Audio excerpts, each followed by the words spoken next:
The poor dancers, if they were paid 1 rappen, 1 centime, 1 penny for every amount of emotion and a passion that they put into their work, we would be the richest. Wouldn't we just? We would be the richest. We are the richest in some ways. Feelings that the company directors are talking about within dancers exist within students as well.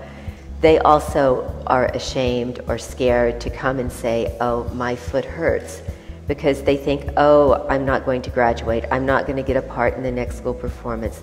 25 years ago, people would clap their hands off just to see 5 or 6 pirouettes and still finish on balance. Now they want to see you jump up and down, split, here they're going there, do the multi-talented thing, and smile. No matter how much you tell them, no, it's okay, they still hold back. They don't feel free. And this comes again from the psychological thing, and it comes from the educational point of view. I think possibly, if anything, that's missing, especially for me, are the things that are the hidden injuries, the psychological injuries. These are the ones that I think are also of utmost importance and probably should also be very strongly addressed. And so I think that's become to me really important, to look at each situation for what it is, each dancer for who they are. And some dancers are incredibly strong and can manage themselves very, very well. And others, this goes back to the psychological side of it. Pain for one is a different pain for somebody else. The word no doesn't really exist in the vocabulary of a dancer. It's always basically, yes, I want to. Yes, will you take a salary cut? Yes. It doesn't always happen. But because the time is so short, we want to do so much as we possibly can in that short bit of time. Therefore, how important this is to keep a good, healthy dancer fit.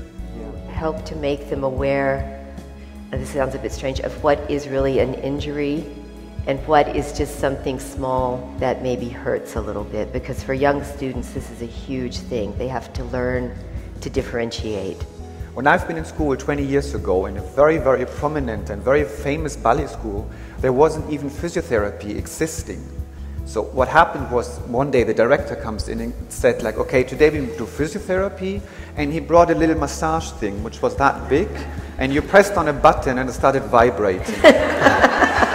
Sorry, this was a physiotherapy. Well, it goes even further, because then there was the possibility to make a little stick on it, so it had the stick vibrating.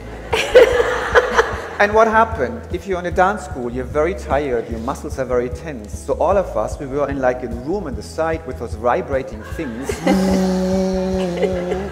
With the result that the next day everything was blue, because we were pressing so much, and the pain was even more, okay? When I said that I was going to be here today, so many people were amazed that they said, wow, there's an organization just for dance medicine? This is incredible. They had no idea. For example, no other football team, a rugby team, ice hockey team, gymnastic team, skiing team will be without medical supervision and medical advice and being taken care of.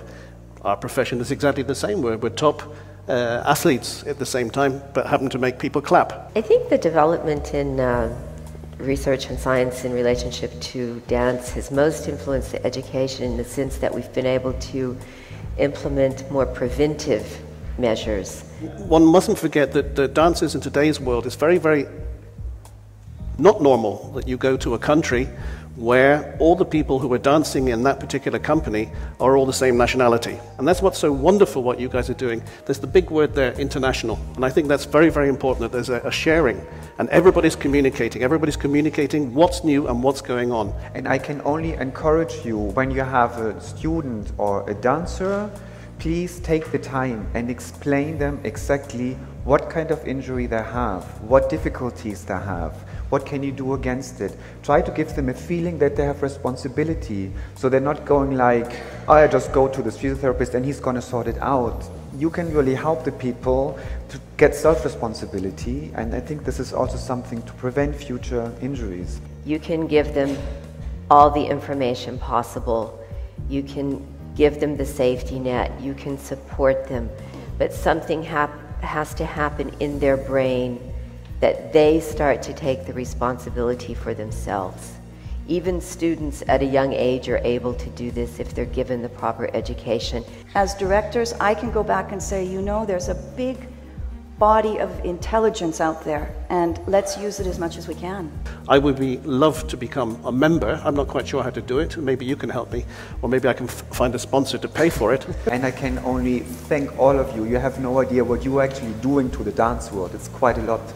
And if an organization like IADMS can be even louder, that's the networking, it's whatever it is leaving here, it's great. It helps us tremendously because it backs up everything we say to our theater directors and all of that to the whole world, basically. Again, I'm really thrilled that you're all here. I think it's brilliant. It's great. And to advise everybody never to take the film Black Swan seriously. I agree with this as well.